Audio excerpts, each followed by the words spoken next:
Bismillahirrahmanirrahim. Assalamu alaykum, hurmatli televizor ko'ruvchilar. Istiqlol kunlik xabarlarimizni ko'rishinglarni qizg'in qarshi olamiz. Men Abdullah Yalqun. Programmamizda vatanimiz Sharq Turkiston va dunyoda bo'lib o'tgan kun tartibidagi xabarlarni huzuringizga sunish qilishimiz. Qaynamizda diqqatinglar ekranimiz bo'lsin.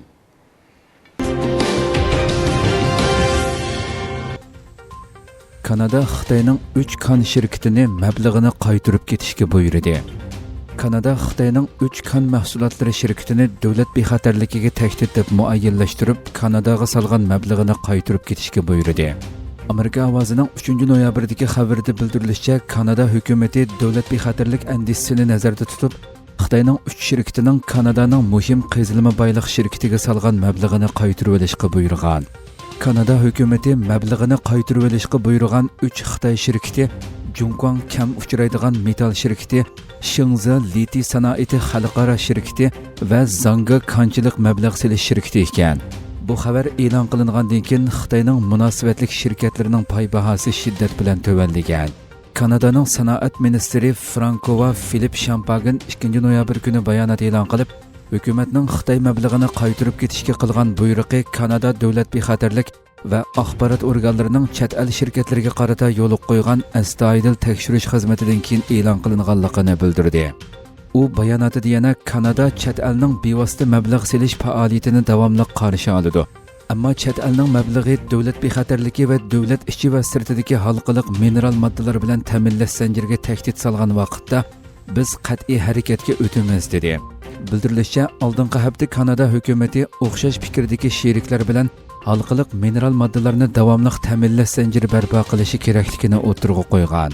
Hamda davlatning muhim mineral moddalarini chet el davlat korxonalarining tahdididan qo'g'dash uchun aloqador qoidalarni e'lon qilgan. Bu yilning 5-ida Kanada, Amerika, Angliya va boshqa bir qancha davlat bilan muhim kan boyligini ta'minlashga kafolatlik qilish uchun yangi hamkorlik o'rnatgan.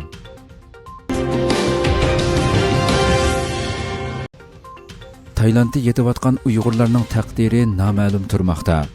8 yildan beri Taylandda sababsiz yetayotgan Uyg'urlarning taqdiri texnicha aniqsizlik holatida turmoqda. Amerika ovozining 3-noyabrdagi xabarida bildirilishicha, Bangkok kishilik huquq jamiyati xalq huquq fondining mudiri Chalida Tajarinsukning Amerika ovozi muxbiriga oshkorlashicha, hozir kam deganda 50 Uyg'ur Taylanddagi har xil ko'chmanlar idorasining tutib turish o'rinlarida qamoqda ekan. Bu yilning 5-ida Xalq huquq fondi qatorliq bir qancha ommaviy tashkilot Tayland hukumatidan tutib turilgan Uyg'urlarni Xitoyga qaytarishni to'xtatishni va ularni bexatar davlatlarga o'rinlashtirishni talab qilgan. Tayland hukumati tashkilotlarning talabiga javob berib, Uyg'ur musofirlarini Xitoyga qaytarmaydiganligini bildirgan. Tayland ko'chmanlar idorasi amaldori Marziya Qasimning so'ziga qaraganda, navbatda Tayland ko'chmanlar idorasi 46 nafar Uyg'urni tutib turmoqda ekan. Ular uzun muddat qamalganligi sababidan ruhiy va tan salomatligi nacharlashgan. Ular boshqa millat mahbuslarga o'xshash huquqdan bahramand bo'la olmaydigan bo'lib, agar kasal bo'lib qolsa doktorxonaga elib berishga bo'lmaydi ekan.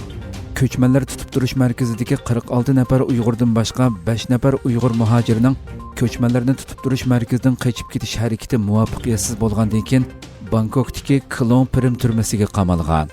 Ko'chmanlar idorasida tutib turilayotgan kishilarning boshqalar bilan ko'rishishiga ruxsat qilinmaydi ekan. Ammo Klong Prim turmasidagi kishilar turmadagi mahbuslar qoidasiga asosan tashqi dunyo bilan aloqa qilsa bo'ladi ekan. Ma'lum bo'lishicha, Tayland hukumati navbatda har xil tashkilotlarning Uyg'urlarga yordam qilishini cheklagan. Uning ustiga Taylandning Washingtondagi bosh elchixonasi Amerika ovozi muxbirining ziyorat qilish talabiga javob qaytarmagan.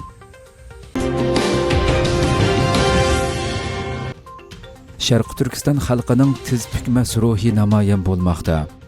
Xitoyning yaqinqi yillardan beri Sharq Turkiston xalqini yo'qotish razil maqsadi doirasida davom qilayotgan oldi bilan qarshilik ko'rsatganlarni qirib tashlab, bular orqali sukut qilganlarni qo'rqitib yo'qotishdan iborat terrorlik siyosati xalqimizning tiz bukmas ruhini bo'ysundira olmagan.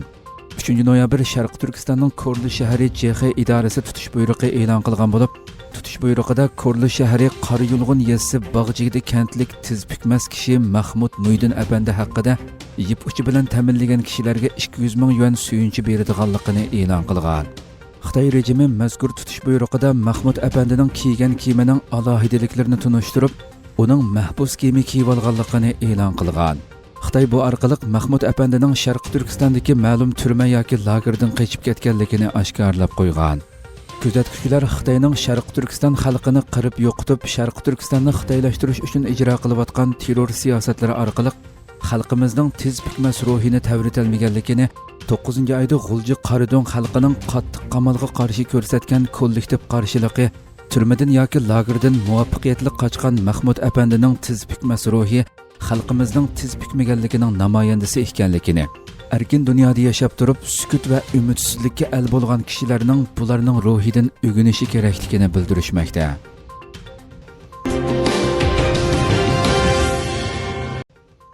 Süleyman Soylu Xitoyning muavin CX ministerini qabul qildi. Turkiya Ichki ishlar ministri Süleyman Soylu Xitoyning muavin CX ministri Du Hangwei bilan Anqarada ko'rishgan bo'lib, muhojiratdagi Sharq Turkiston xalqining diqqatini qo'zg'adi. Anadolu agentligining 3-noyabrdagi xabarida bildirilishicha, Süleyman Soylu Du Hangwei va uningga hamroh bo'lgan vakillar o'mikini ministerlik ishxonasida qabul qilgan. Xitoy muavin CX ministri Du Hangweiga Xitoyning Anqarada turishliq bosh elchisi Liu Xiaobin, atalmish Xinjiang Uyg'ur avtonom rayonlik jamoat xavfsizligi bo'limining 1-muavin boshlig'i Panishi va jamoat xavfsizligi ministerligining terrorlikqa qarshi turish bo'limining muavin boshlig'i Gaufeyni qatorliqlar hamroh bo'lgan.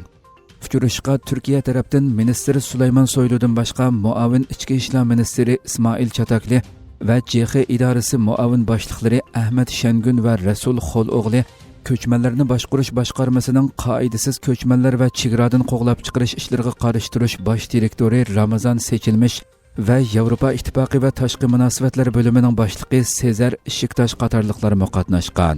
Uchrashish axborotga yepiq shaklda o'tkazilgan.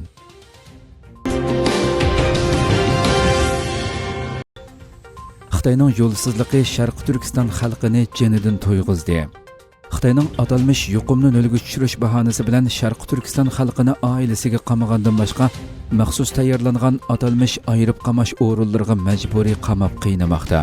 3-noyabr Sharq Turkistondan tarqalgan qisqasin Xitoyning Sharq Turkistonda rahimsizlarcha ijro qilayotgan bostirishining qaysi darajaga berib yetganligini yana bir qatim dunyoga oshkorlagan bo'lib, sindi bir ayol Xitoyning uyga qamal qilishi jarayonida onasining og'rib qolganligini va doktorxonaga elib ketilgandan buyon xabarini ololmaganligini va o'zining onasiga hamroh bo'lishiga ruxsat qilinmaganligini, mana bugun onasining doktorxonada igichaqisiz o'lib ketganligini bilganligini, mushundoq ig'ir paytdami Xitoy xodimlarining uni uydan chiqib qo'ymaganligini bildirib, qattiq yig'ilgan holda qo'shnilarga nido qilgan va bu xil rahimsizlikka qarshi g'azabi toshgan ayol qo'shinlarini guvoh qilib, o'zining jondan to'yganligini, 30 yillik o'qituvchilik qilgan onasining yanida hech kim yo'q qazo qilganligini, agar doirlar uni onasining qishig'i borg'ili qo'ymasa, u 7-qavatdan o'zini tashlab o'lib oladiganligini bildirib nola qilgan.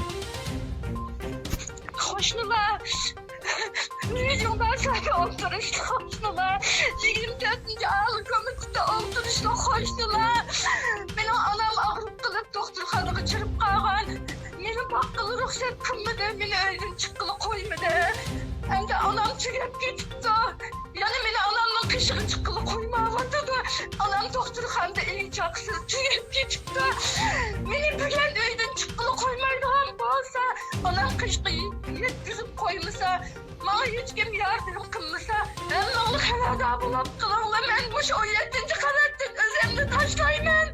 Norozilik bildiraman.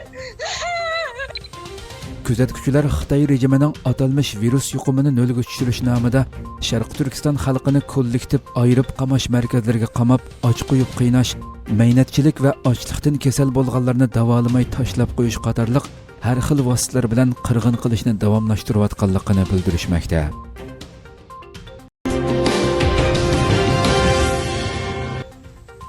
Çavuşoğlu Finlandiya bilan Shvetsiyaning kelishimdagi barliq moddalarni ijro qilmaganligini bildirdi. Turkiya Cumhuriyeti Tashqi ishlar ministri Mavlud Çavuşoğlu Shvetsiya bilan Finlandiyaning NATOga a'zo bo'lish musobaqasi ustida to'xtalib, terrorlikqa qarshi kurashda texnik kelishimdagi barliq moddalarning bu ikki davlat tarafidan butunlay ijro qilinganligini aytishga bo'lmaydi dedi. Türkiye Ovozi radiosi xabarida bildirilishicha, Turkiya Tashqi ishlar ministri Mavlud Çavuşoğlu 3 noyabr Turkiyaga ziyoratga kelgan NATO bosh kotibi Stoltenberg bilan ko'rishgandan keyin birlikda axborot e'lon qilish yig'ini o'tkazdi. Mavlud Cavushoğlu Finlandiya bilan Shvetsiyaning NATOga a'zo bo'lishiga munosabatlik savolga javob berganda 28 iyun NATOning Madrid shahrida o'tkazilgan oliy rahbarlar yig'inida Turkiya, Shvetsiya va Finlandiya o'rtasida 3 taraf kelishimi imzolanganligini xotirlatdi. U mazkur kelishimda Finlandiya bilan Shvetsiyaning NATOga a'zo bo'lishi uchun tashlashi kerak bo'lgan qadamlarning borligini bildirdi. U bu masalada ba'zi qadamlarning tashlanganligini eskartib, Shvetsiyaning Turkiyaga qaratilgan qurol-yarog' embargosini amaldan qoldirishi muhim qadam. Hatto bir ikki shirkatimizning iltimoslariga musbat javob berdi.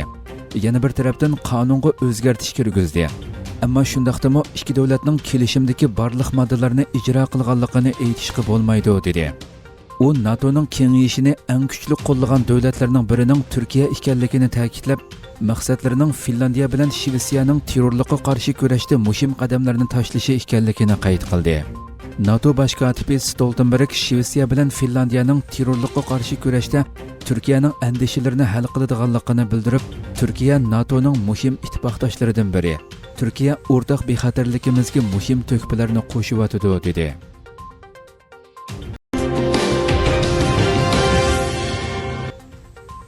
Germaniya bosh ministri Xitoy siyosatini e'lon qildi. Germaniya bosh ministri Olaf Scholz 4 noyabr Xitoyga qaratilgan davlat ishlari ziyoratidan ilgari davlatining yangi Xitoy siyosatini e'lon qildi. Turkiya ovozi radiosi xabarida bildirilishicha, Germaniya bosh ministri Olaf Scholz Frankfurt Allgemeine Zeitung gazetida maqola e'lon qilib, davlatining Xitoy bilan bo'lgan munosabatini o'zgartirishi kerakligini o'tirg'a qo'ydi. U maqolasida Xitoy 10 yil ilgariki Xitoy emas, Xitoy o'zgarsa, aniqki bizning Xitoy bilan bo'lgan munosabatimizmi o'zgarishi kerak degan iboralarga o'rin berdi. Germaniya bosh ministri Scholz Xitoy rejimi bilan o'tkazilgan suhbatlarda qiyin masalalarni nazardan saqit qilishni xohlamaydiganligini ta'kidlab, buning fuqaroviy va siyosiy erkinliklarni shundaqla osonlik millatlarning huquqiga hurmat qilishni o'z ichiga oladiganligini aytdi. Scholz Tayvan atrofidagi jiddiychilikka doir andishasini tilga olib, Amerika va boshqa nurg'un davlatlarga o'xshash bizmi bir Xitoy siyosatiga amal qilamiz. Bu hozirgi holatning faqat tinch va o'zaro qo'shilish orqali o'zgartgili bo'ladiganligidan darak beradi dedi. U o'zining Xitoy bilan iqtisodiy jihatda ayrilish qarashiga qarshi ekanligini, ammo bir taraflama beqinishni azaytishning zarurligini ta'kidladi. Olaf Scholz Germaniyaning Xitoy siyosati Yevropaning Xitoy siyosati bilan bir gavdalashganda muvaffaqiyat qozong'ili bo'ladiganligiga ishorat qilib, shunga ziyoratdan ilgari Fransiya prezidenti Emmanuel Macron'ni o'z ichiga olgan Yevropadagi sheriklar va NATOdagi do'stlar bilan quyuq aloqalarni o'rnatganligini bildirdi. Hurmatli televizor ko'ruvchilar, shuna qilib bugungi xabarlarimiz mush yerda oxirlashdi. Inshaalloh atki xabarimizni ko'rishgacha sizlarni Janobiy Alloh topshiramiz. Shundaqla program oxirida ekran orqasidagi barcha xizmatdoshlarimga ko'pdan ko'p rahmat aytaman. Assalomu alaykum va rahmatulloh.